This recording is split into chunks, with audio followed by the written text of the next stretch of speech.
Tudo bem, amigos e amigas? Parte 2, capítulo 2 na nossa história de Sobral. Hoje vamos falar sobre o século XVIII. Então a gente vai passeando pelos fatos e aqui a gente para e faz uma análise rápida para a gente entender bem o que quer dizer isso tudo que aconteceu.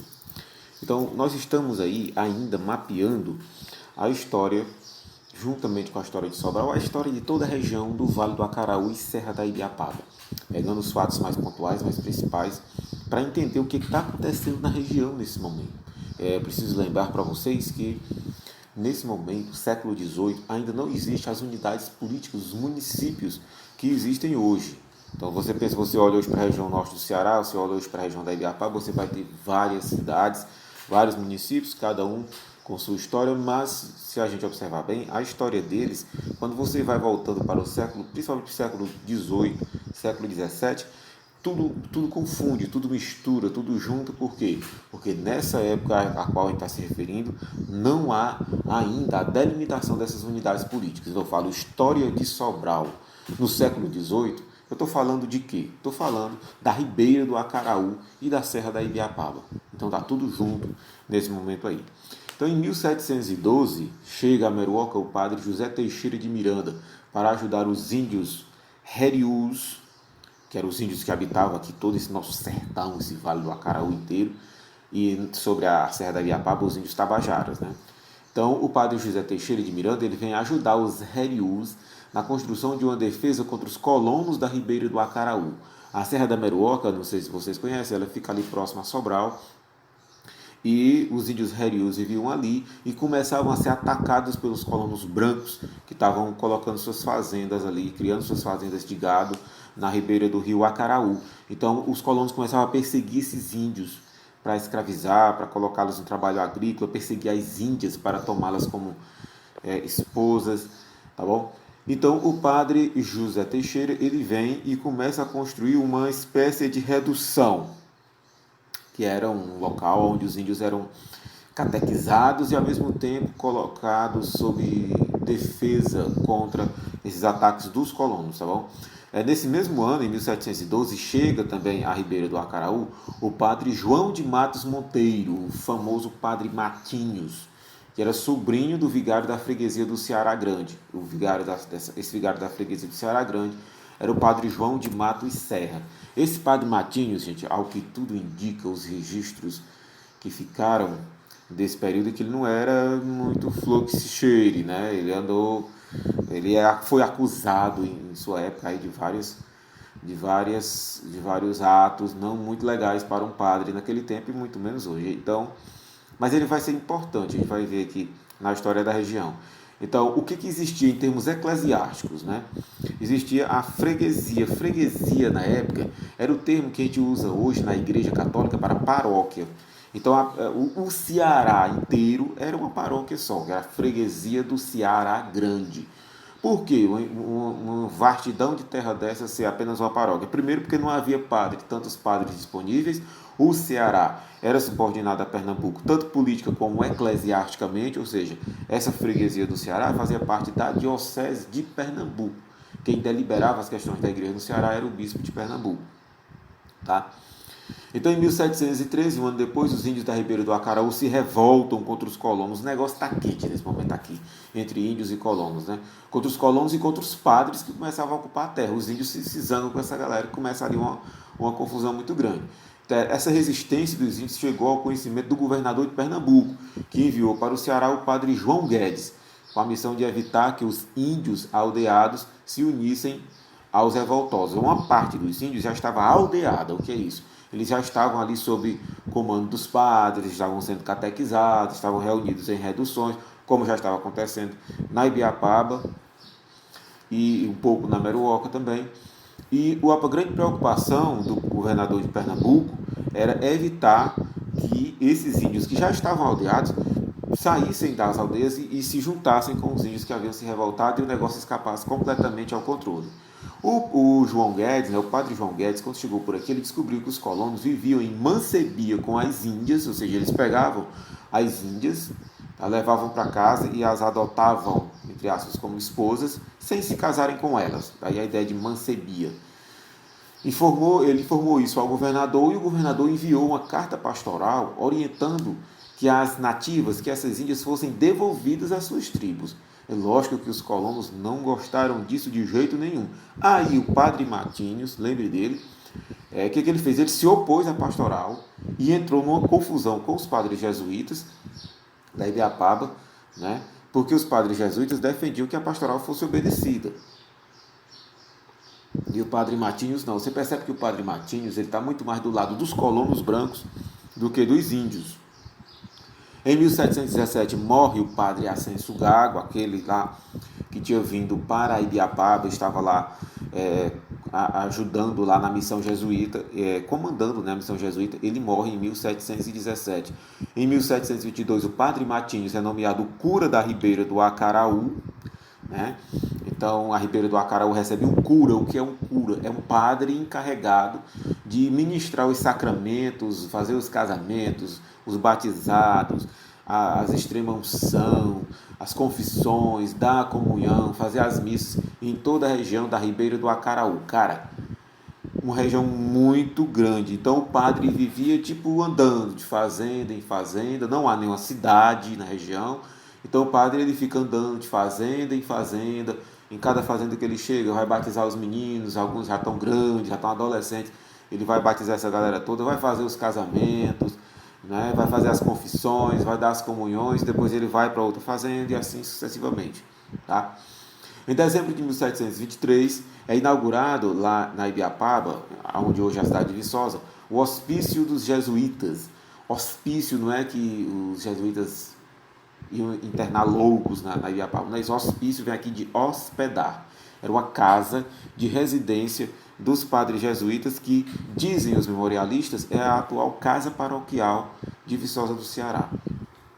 Em 1726, dia 13 de abril, é a instalação da Vila de Nossa Senhora de Assunção de Fortaleza. Veja, a cidade de Fortaleza ela é instalada como vila, que é a instalação como vila, ou a elevação à categoria de vila, é o primeiro momento em que aquele local toma assim uma forma política mesmo, se torna uma unidade política. Tá?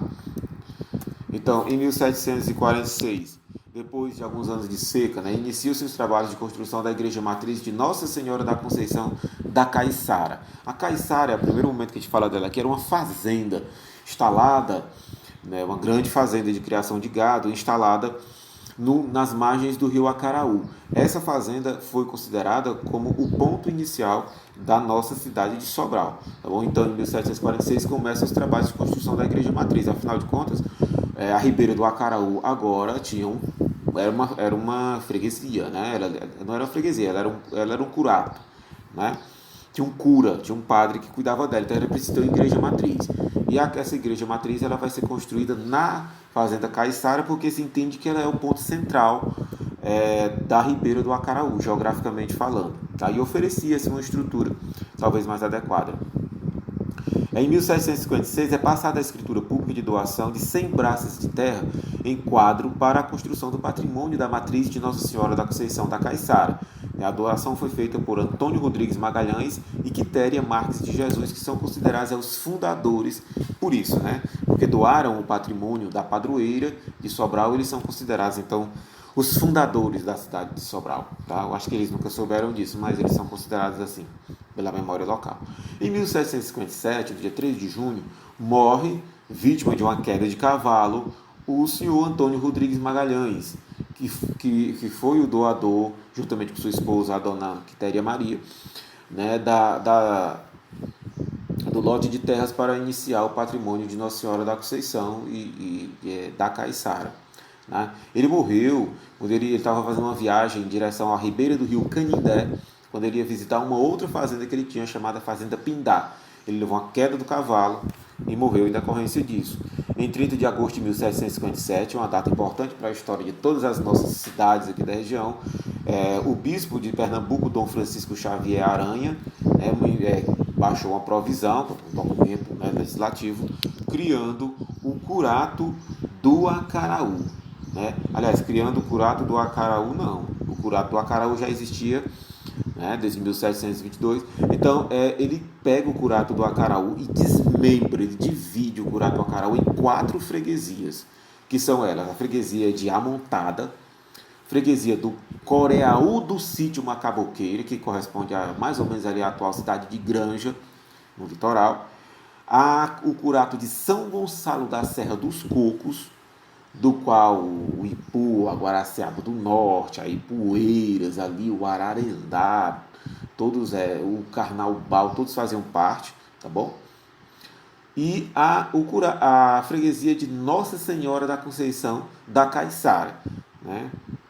Claro, com matriz na Fazenda Caiçara, povoação, agora era uma povoação, né? Povoação da Caiçara, e pegando toda a região que a gente conhece como Sobral, ali, Santana do Acaraú, Mar, Bela Cruz, tudo aquilo ali, toda aquela região ali, Frecheirinha não, Groaíras, Forquilha, tudo aquilo ali, Cariré, tudo que fazia parte dessa freguesia de Nossa Senhora da Conceição da Caiçara, tá bom? Perceba que o avanço das delimitações é ali parte da igreja.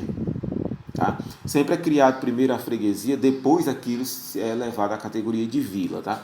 Em 1759, Vicente Lopes Freire, né, genro do já falecido Antônio Rodrigues Magalhães, doa 30 braças de terra em quadro para a construção do patrimônio da Capela de Nossa Senhora do Rosário, também ali no entorno da Fazenda Caiçara. Então a igreja vai avançando na região ali de Sobral. Sobral ainda hoje é uma cidade que se destaca por ter muitas igrejas. Né?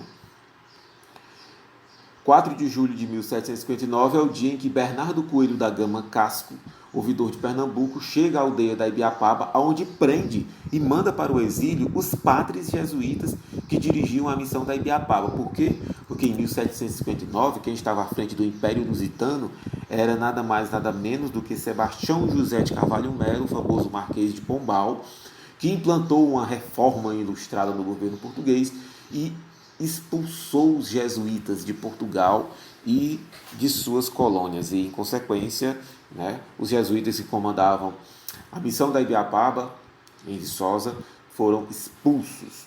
Tá bom? E tem toda uma história, uma memória local em Viçosa sobre essa expulsão dos jesuítas aí, que a gente não vai entrar nesse detalhe agora. Em 1773, dia 5 de julho, o ouvidor-geral e corregedor da comarca, João da Costa Carneiro e Sá, erige em vila a povoação da Caiçara, a qual recebe o nome de Vila Distinta e Real de Sobral. Pronto, Sobral se torna vila e começa a existir politicamente, oficialmente, a partir de 1773, ainda no século XVIII, com o nome de Vila Distinta e Real de Sobral. Por que Vila Distinta e Real? Porque Sobral ela nasce de uma povoação que não teve origem indígena. Tá? A Fazenda Caiçara, ela nasceu, a povoação, que depois vira a povoação da Caiçara, ela nasce da colonização, ela é obra de brancos, né, vindos de Pernambuco. Tá? Em novembro de 1778, o padre João Ribeiro Pessoa benze e lança a pedra fundamental da nova matriz de Sobral. A primeira que havia sido construída, ela estava ruim, ela era uma construção mais simples e ela já estava bem depredada, bem ruim, ameaçando cair. Então eles resolvem, o padre João Ribeiro Pessoa, que na época era o cura de Sobral, ele resolve construir uma nova matriz, que é essa matriz, a atual igreja da Sé de Sobral. Tá? Em 14 de dezembro de 1778, José de Xerez da Furna Uchoa presta juramento para assumir o cargo de capitão-mor da Vila Distinta e Real de Sobral. O José de Xerez da Furna Uchoa talvez seja o nome mais conhecido do século XVIII, porque existe em Sobral ainda hoje, tombada como patrimônio histórico, a casa de José de Xerez da Furna Uchoa, a famosa Casa do Capitão-Mor. Então, quem vai a Sobral, ali no entorno, no quadro, né, no entorno da igreja da Sé, da Catedral da Sé, você encontra lá, tombada e preservada, linda e maravilhosa, a casa do Capitão-Mor, José de Xerez da Furna Uchoa. Tá bom? Essa coisa de José de Xerez da Furna Uchoa, tá bom? De elevação de Sobral à categoria de vila, de vez em quando tá caindo aí no vestibular. Lembre-se, a elevação de Sobral à categoria de vila distinta e real de Sobral, aconteceu ainda no século XVIII. Em 1795, aliás, em 1793, Padre Manuel Francisco Rodrigues da Cunha, nomeado por provisão régia mestre de latim de Sobral, primeiro professor público, né, porque ele foi nomeado pelo rei, teve uma provisão régia, de Sobral e provavelmente da região inteira. Foi o padre Manuel Francisco Rodrigues, nomeado para ensinar o quê, meu povo? Latim, tá? A língua oficial da igreja. E na época era uma matéria indispensável, né, no sistema de ensino. Se bem que nem havia um sistema de ensino, né? Era tudo na mão da igreja. Em 1795, dia 3 de março, é assassinado o juiz ordinário da Vila Nova de El Rei, cuja sede ficava na povoação do Campo Grande, atual Guaraciaba do Norte. Foi assassinado ali o capitão Antônio Barbosa Ribeiro, que era o juiz ordinário da vila, a mando do coronel Manuel Martins Chaves. Coronel Manuel Martins Chaves é uma pena que não vai ter tempo aqui de se debruçar um pouco sobre ele, mas foi uma figura famosíssima pelos seus atos violentos aqui na região, no século XVIII. Em 24 de março de 1795, nasce em Granja o famosíssimo Francisco de Paula Pessoa. Ele nasce um completo Zé Ninguém, mas ele vai crescer muito e vai se tornar senador do Império. Tá? Depois a gente vai acompanhar essa trajetória dele, ele vai vir morar em Sobral, tá certo? E vai virar uma figura poderosíssima na região, né? Riquíssimo, com muitas fazendas de criação de gado, por isso ele receberá o apelido de o Senador dos Bois. Em outubro de 1795, é passada a escritura de venda de um terreno para o patrimônio da Capela de Nossa Senhora do Rosário dos Pretinhos de Sobral. O vendedor foi o negro forro Manuel de Souza Leal, que era natural da Costa da Mina, na África. Esse Manuel de Souza, é interessante, ele foi escravo, ele veio para o Brasil como escravo. Ele foi alforriado, tá, em Sobral e ficou vivendo como negro forro, ou seja, negro livre, e acabou constituindo uma certa fortuna. Ele trabalhava no abate de gado para o consumo da carne e ele termina vendendo uma parte desse seu patrimônio para a Irmandade de Nossa Senhora do Rosário dos Pretinhos. Nossa Senhora do Rosário, ela é tomada pelos negros, pelos escravos, como sua padroeira. E em várias cidades do Brasil eles vão criar essa associação e vão construir igreja para eles. E aí em Sobral você tem a igreja de Nossa Senhora do Rosário, ali bem no centro comercial de Sobral, que era a igreja que os escravos negros frequentavam e faziam também suas festividades religiosas. Em 1797, Frei Vital da Penha, o famoso Frei Vital, ele faz missão religiosa em Sobral e região, e deixando inclusive um grande cruzeiro erigido ali onde hoje, próximo de onde hoje é o Arco de Nossa Senhora de Fátima, em Sobral. E assim nós concluímos o século XVIII da história de Sobral, já com Sobral existindo politicamente como vila, criada em 1773. No próximo vídeo nós voltamos, aí já falando sobre o século XIX. E é muito provável que esse século XIX seja desmembrado em 2 ou 3 vídeos, porque aí a coisa já se torna mais densa, já tem muito mais fatos para a gente citar e comentar. Continuamos tendo como fonte o livro do Padre Sadok de Araújo, Cronologia Sobralense, volume 1. Muito obrigado, amigos. Indique esse vídeo para aqueles seus colegas, aqueles seus amigos que pretendem fazer o vestibular, que pretendem estudar história, que precisam estudar história de Sobral. A gente se encontra no próximo, porque essa nossa saga pela história de Sobral e região norte está apenas começando.